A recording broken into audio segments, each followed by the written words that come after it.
The title of the Flemish series Gevoel, voor, Tumor, which is translated Sense of Tumor, struck me by surprise. Is this really a show that makes fun of cancer? The casual tone of the story and its trendy atmosphere first set me on the wrong track, but I learned rather quickly that in fact the series has a completely different character than your typical sitcom. Tristan de Vriend, a senior medical student, is ready to make his dream come true to become a neurosurgeon when he's confronted himself with the bad news a doctor so often has to deliver to patients: you've cancer. In the opening scene of the series, we learn about the basic rules of delivering bad news. First, make the patient feel at ease. Second, be empathic. And third, state clearly what is going to happen to him. In the auditorium of the university, future doctors can make fun of these rules, but what happens when this is about you? That's what Tristan discovers as he recognizes the 3 steps in the doctor's announcement to him. Nothing funny about that. Gevoel, voor, Tumor had me crying more than it had me laughing. So, why the reference to humour in the title? Enter Hanne. First someone Tristan bumps into, quite literally. Then the annoying neighbour in the hospital room. But in the end, the love of his life. Hanne owns an online knitting company, Witty Nitty. She knits wool hats.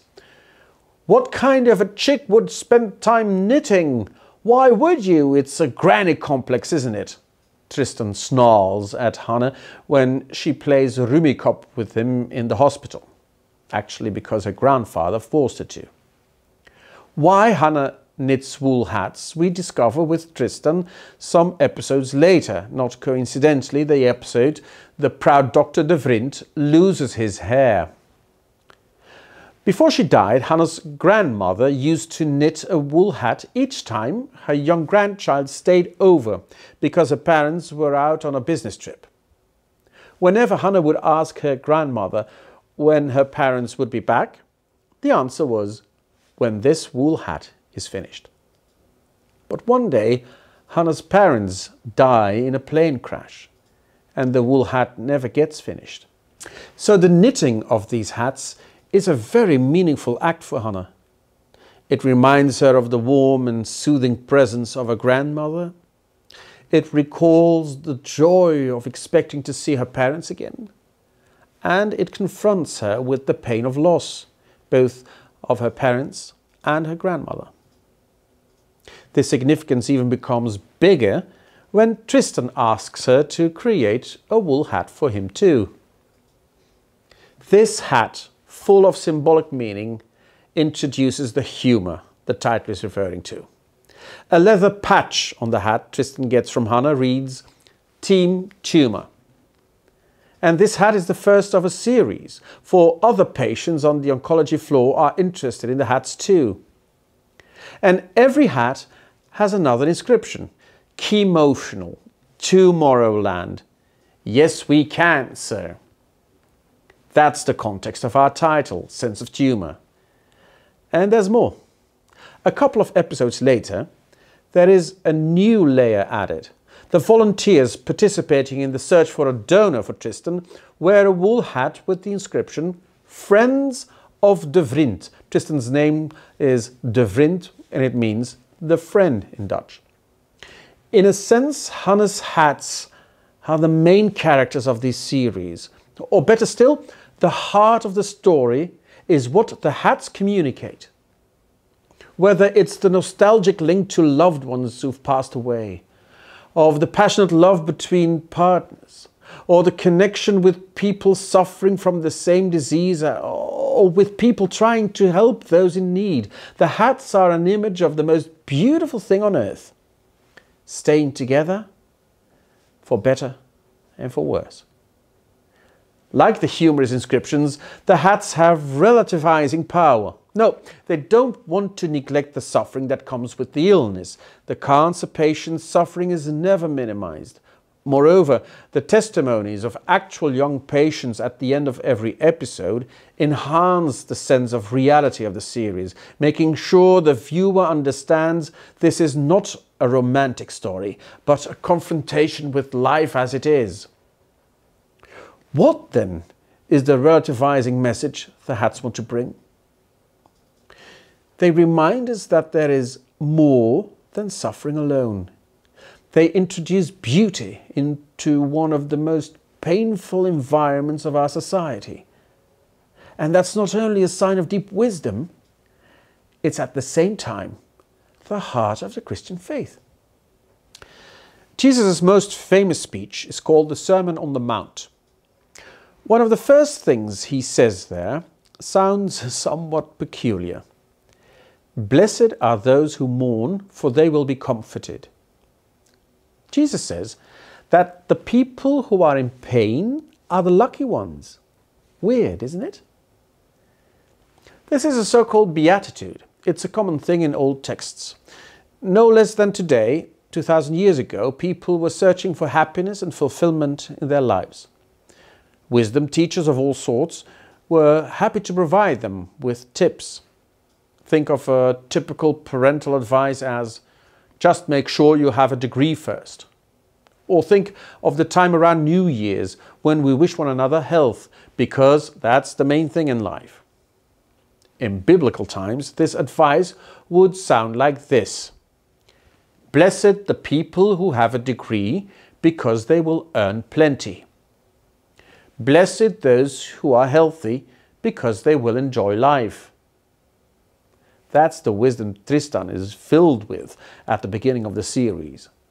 He's about to earn one of the highest degrees possible, and at the same time he's fully enjoying life.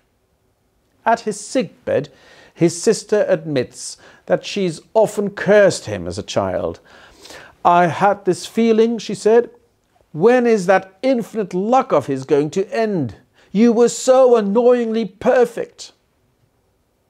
In spite of his infinite luck and his annoying perfection, you can ask yourself whether Tristan has ever encountered true happiness, though. Look at his love life. Tristan is a player. In the first episode, a girl he spent the night with asks him, "When am I going to see you again?" His reply is tough.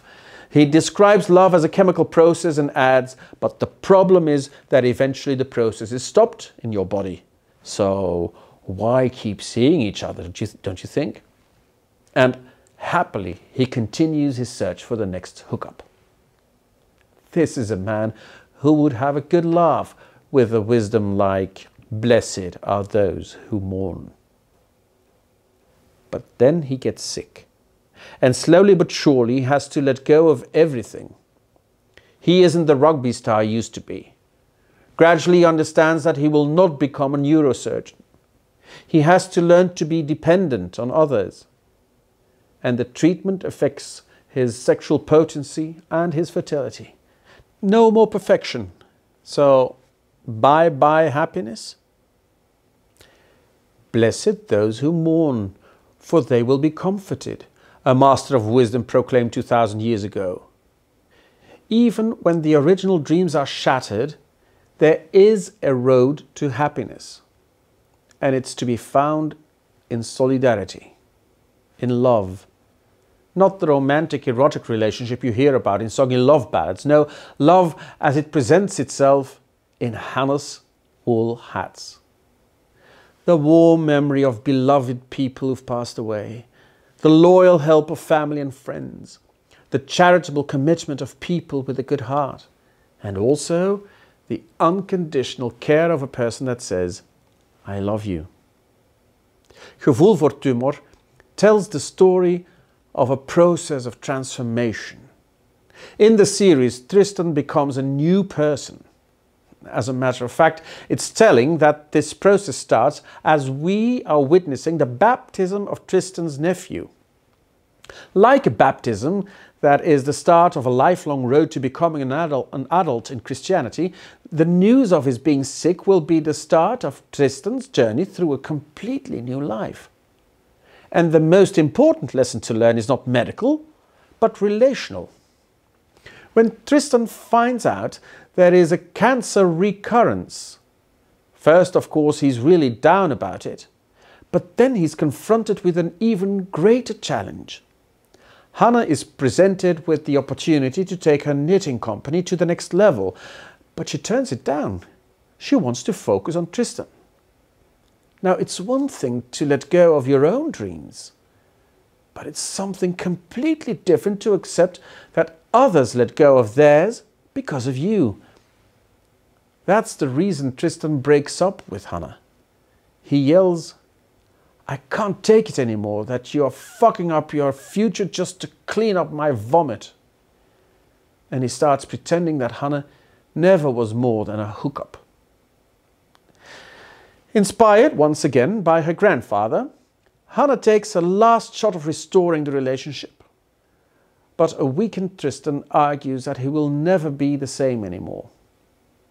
Hannah's reply is a good synthesis of the series. "I hope so, because the Tristan I first met in my grandfather's hospital room was a smug, arrogant jerk.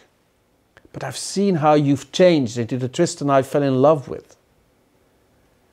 Right before she walks away, because Tristan doesn't react, she stammers, "I don't recognize you anymore." So, which Tristan prevails in the end? With his last energy, the young man gets out of his isolation room, trying to get Hannah's attention as she walks away.